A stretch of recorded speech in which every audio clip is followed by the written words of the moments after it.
Pouso Alegre, 12 de junho de 2022, terça-feira, de céu parcialmente encoberto, termômetros na casa 2,17 graus. No sul de Minas, o sol aparece e nós iniciamos a edição 163 do Jornal Falado Online, Correio Sem Selo. E vamos às notícias. Prefeitura de Pouso Alegre causa acidente no centro, com faixas feitas ao meio-dia. Medicamento em falta no Brasil. Jacutinga combateu incêndio por 3 horas. Câmara de Pouso Alegre votará hoje 1/6 de adicional aos servidores que, por lei nacional, já existe no Brasil. Registrados ontem 2 homicídios no sul de Minas, um em Cambuquira e outro em São Sebastião do Paraíso. Em São Sebastião do Paraíso, um homem foi morto com 3 tiros na cabeça durante um culto evangélico. Depois, o autor do crime ter invadido a igreja, ter disparado contra a vítima e ter saído num veículo estacionado próximo ao templo. A polícia conseguiu localizar o veículo em Teófilo Otoni, a 837 quilômetros de distância de São Sebastião do Paraíso, onde 4 pessoas foram detidas. A vítima, um jovem de 27 anos, era natural de Tocantins. Em Cambuquira, um jovem de 28 anos foi morto a facadas por outro jovem de 19 anos. Segundo informações da polícia, o autor do crime teria se revoltado com a invasão de sua casa pela vítima, que agrediu sua mãe no final de semana. O jovem, que foi morto a facadas, teria pulado o muro da casa do autor do homicídio, invadido a casa, discutido com o avô e agredido sua mãe. O crime aconteceu na manhã de ontem, quando o autor encontrou a vítima desferindo-lhe várias facadas, onde uma delas acertou o pulmão do jovem que morreu. A Secretaria de Estado de Saúde investiga um caso suspeito de varíola dos macacos em Três Corações. Na região do sul de Minas, são 2 casos investigados, o de Três Corações e em Varginha. A informação foi divulgada ontem e os 18 casos confirmados em Minas, 2 retornaram de viagens ao exterior, 15 retornaram de viagens a São Paulo e 1 ainda não teve definido o local provável de contaminação. A Secretaria de Estado de Saúde não divulgou dados sobre os pacientes suspeitos do sul de Minas. A partir desta sexta-feira, os municípios com eleitorado superior a 100 mil pessoas começarão a habilitar os locais de votação convencionais ou específicos para o recebimento do voto em trânsito. A data faz parte do calendário eleitoral. O voto em trânsito começará no dia 18 deste mês e vai até o dia 18 de agosto. E nessa oportunidade, o eleitor poderá indicar o local onde pretende votar fora do seu domicílio eleitoral. O voto em trânsito é permitido para os eleitores que estão com o título regularizado, podendo votar somente para presidente da República. Já os eleitores que tiverem fora do seu domicílio eleitoral, mas em uma cidade localizada no mesmo estado, poderá votar para todos os cargos em disputa. Em Itajubá estão sendo construídos os aceiros nas áreas de preservação ambiental, sendo uma ação do Comitê de Gerenciamento de Crises de Queimadas de Itajubá, criado no ano passado. Os aceiros estão sendo construídos com a utilização de máquinas agrícolas, deixando o solo descoberto, criando uma área de isolamento entre as vegetações nativas, evitando assim que o fogo se alastre. Ontem foi divulgado em Poços de Caldas que o município registrou 196 casos de Covid. O número de pacientes em acompanhamento também aumentou. São 1.023, sendo que 1.010 estão em isolamento domiciliar, com 8 pacientes internados em leitos clínicos e 5 em UTIs. Um óbito foi registrado. Zerado o imposto sobre a propriedade de veículos automotores, ou IPVA, para motos de até 170 cilindradas. O proprietário, a partir do ano que vem, está desobrigado do pagamento do imposto. A resolução foi publicada no Diário Oficial da União de ontem. O Brasil tem a 6ª frota de motocicletas do mundo, com mais de 30 milhões de unidades. As motos de até 180 cilindradas são as mais utilizadas por pessoas para atividades profissionais e representam 80% das vendas do setor. Teve início ontem e vai até o dia 5 de agosto o cadastramento escolar 2022-2023 para a pré-escola do ensino fundamental do 1º ao 5º ano. Poderão se cadastrar crianças com 4, 5 e 6 anos completos ou que irão completar essa idade até 31 de março do ano que vem. Alunos vindos de outras localidades ou transferidos de escolas particulares e candidatos ao curso de Educação de Jovens e Adultos, o EJA, nos anos iniciais. E o documento que terá que ser apresentado é a carteira, o RG, o certidão de nascimento, original e cópia, e comprovante de residência que seja recente. Em Jacutinga, no final de semana, teve queimadas que duraram aproximadamente 6 horas. No 7 Voltas, que fica localizado dentro da Fonte São Clemente. Foram necessários o Corpo de Bombeiro de Andradas e voluntários para combaterem as chamas, que utilizaram caminhão-pipa e maquinários da prefeitura. Outro local onde aconteceu incêndio em Jacutinga foi próximo à empresa Vulcan, a Vulcan Bor. Lá, o trabalho para conter as chamas durou 3 horas. A baixa umidade do ar e o tempo seco colaboraram para a propagação do incêndio, que afeta a vegetação seca. A queimada é crime, como reza a Lei Federal 9.605, de fevereiro de 1998, podendo o infrator ser preso e ter que pagar multa, hein? E a multa não é barata. Depois de uma viagem à Suíça, o prefeito de Jacutinga, Beto Bordão, retomou as atividades administrativas na prefeitura. O prefeito, segundo informações, esteve em Genebra, buscando conhecimentos para o desenvolvimento administrativo de Jacutinga. A cerimônia de transmissão de cargo contou com a presença de autoridades locais. Em Pouso Alegre, as ruas do bairro Jardim Brasil 2 estão às moscas. As ruas, o asfalto cedeu e as ruas estão cheias de buracos. Por mais que a população reivindique providências, não aconteceram até o momento. O bairro Jardim Brasil 2 fica afastado do centro.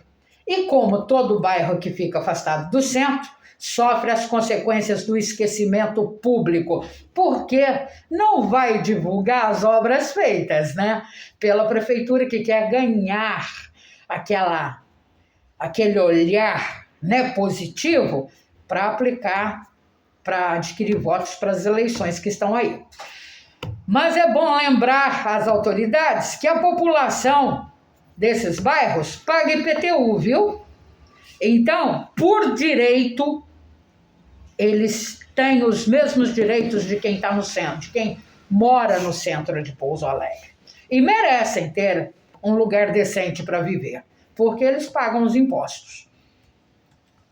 Enquanto isso, no centro de Pouso Alegre, em pleno meio-dia, a prefeitura realizava a pintura de faixas de sinalização na Praça Senador Eduardo Amaral, que fica fazendo divisa com a Vicente Simões e também a Avenida Doutor Lisboa. O trabalho, que deveria ser executado de noite, aconteceu durante o dia. Será que o motivo seria que de dia tem gente para servir de plateia e observar o que está sendo feito? 2 acidentes aconteceram no local. Um motociclista derrapou com a moto na tinta fresca e caiu. A moto teve danos e o condutor ferimentos leves. De quem é a responsabilidade pelo acidente? O motociclista terá que recorrer a quem para ter o prejuízo ressarcido? E quem vai pagar o prejuízo da moto? Esse cara estava trabalhando? Devia estar. Não estava passeando, estava trabalhando. Quem vai pagar o dia perdido? Então, por incompetência da Secretaria de Trânsito e da Prefeitura, acidentes estão acontecendo, porque os bonitos têm que fazer graça em pleno meio-dia, né? Porque acham que assim as obras vão render votos. Estão enganados, né? E vamos lá, mais uma. Outro trecho que está há mais de 15 dias sem reparo é a Boca de Lobo na Rua Comendador José Garcia, esquina com a Avenida Coronel Alfredo Custódio de Paula. A Boca de Lobo teve sua grade furtada e está há mais de 15 dias sem proteção, sendo uma ameaça aos pedestres que podem cair dentro da Boca de Lobo. Como o trecho é um dos mais movimentados de Pouso Alegre, a ameaça são para idosos, gestantes, crianças e grávidas, né? Grávidas, enfim. Para doentes que tem que passar por lá. Então, à noite, a situação é pior ainda, porque a iluminação, embora exista, mas muitas vezes as pessoas não prestam atenção ao chão, né?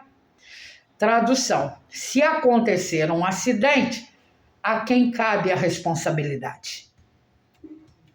Em Pouso Alegre, as calçadas da Rua Comendador José Garcia estão em estado de miséria.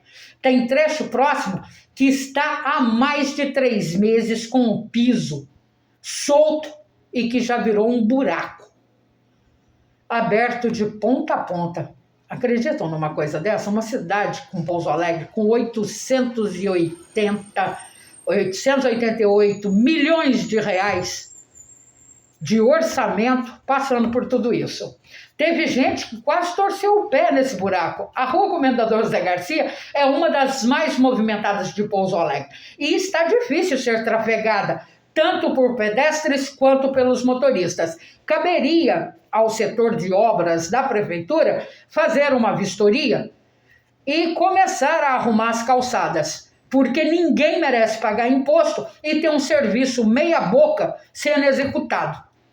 Nesta madrugada, por volta das 4 horas da manhã, o trânsito em Estiva, sentido São Paulo, estava completamente parado.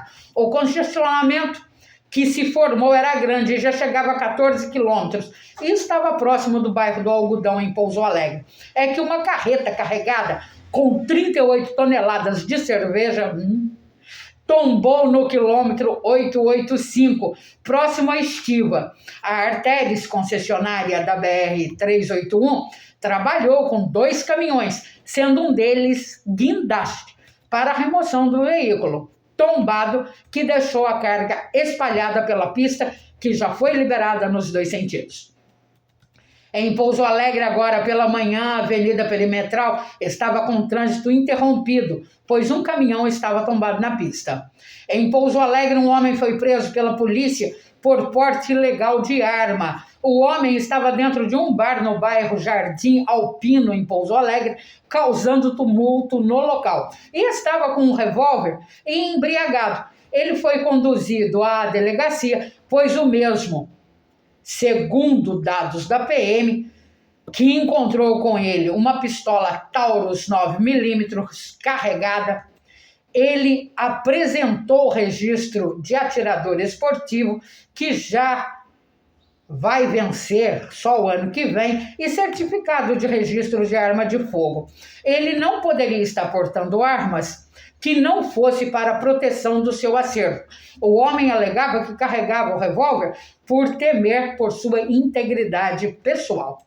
Em Santa Rita do Sapucaí, devido à redução dos casos da Covid, a prefeitura desobrigou o uso de máscaras em locais fechados. O decreto foi publicado ontem. E o uso de máscaras continua obrigatório somente para as unidades de saúde, transporte coletivo e para profissionais que trabalham com alimentação.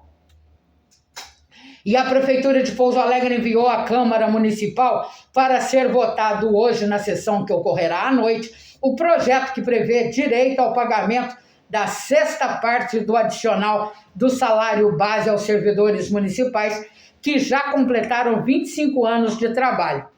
Bom, essa lei já existe no Brasil. E ser votado em Pouso Alegre é fingir que trabalha e eu fingir que acredito. Isso não precisa passar pela Câmara para ser aprovado, pois é um direito do servidor, como manda a lei. A lei estabelece que todos os servidores que foram admitidos pela Lei 500/74, que completaram 20 anos e não 25 de serviço efetivo, podem requerer judicialmente.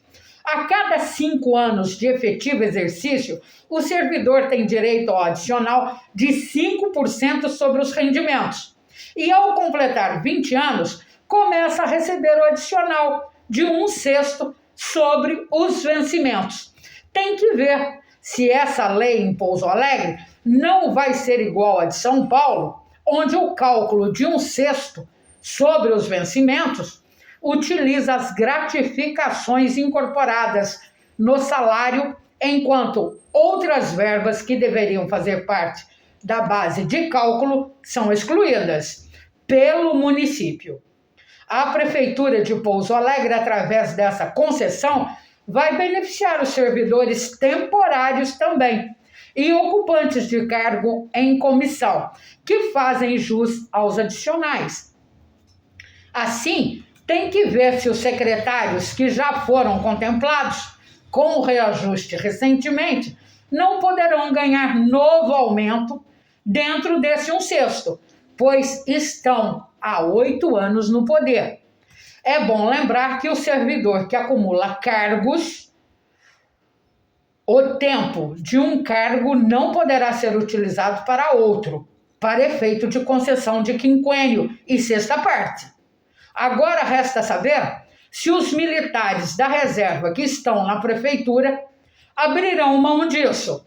Então, a Prefeitura de Pouso Alegre não está fazendo nada diferente daquilo que está estabelecido em lei. Ninguém está dando de graça nada a ninguém. É força de lei. E não havia necessidade de passar pela Câmara, não. É que é época de eleição, né, gente? Então, tudo em prol do voto. 47 alunos da Escola Estadual Cônego Paulo Monteiro de São João da Mata estiveram na Bienal Internacional do Livro, que aconteceu em São Paulo. Foram à Bienal estudantes dos 9º anos do ensino fundamental, do 1º, 2º e 3º anos do ensino médio. Em Senador José Bento Arraial, do Projeto Conviver e do Grupo Mulheres, participaram no final de semana passado do evento, que apresentou várias canções e dinâmicas em grupo, além de comidas típicas e forró. Em Santa Rita de Caldas foram injetados na economia local mais de R$1 milhão, devido ao pagamento da primeira parcela do 13º, pagos aos servidores públicos e municipais. Em Congonhal será realizado entre os dias 29 a 31 deste mês o Arraial de Congonhal. E ontem, em Natércia, a paróquia Santa Catarina de Alexandria celebrou os seus 200 anos de criação. A criação foi assinada pelo príncipe regente do Brasil, Dom Pedro I. Fala-se isso, não é história? Os horários de ônibus da Expresso Gardênia, saindo de Natércia com destino a Pouso Alegre, para todos os dias, são às 6h30 da manhã e às 3h30 da tarde.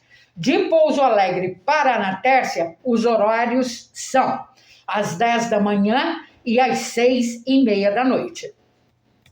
Em Monte Sião, na próxima sexta-feira, quem estará no palco no Festival Multicultural de Inverno é o trio Tim Maia. Compensa, viu?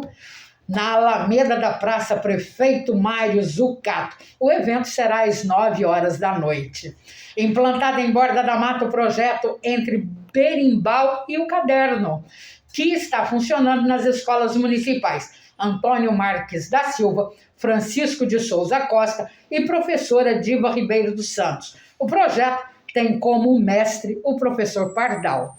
Em Ouro Fino foram concluídas as instalações de guias e calçamentos ao redor da cidade. Foram realizadas obras no Abrigo Municipal São Vicente de Paulo, Praça São Benedito, Rua João Cândido Alves e Urias Rezende. As obras para a construção de casas populares no bairro Gargatá, em Ouro Fino, irão beneficiar 55 famílias. A terraplanagem do terreno já começou pela prefeitura.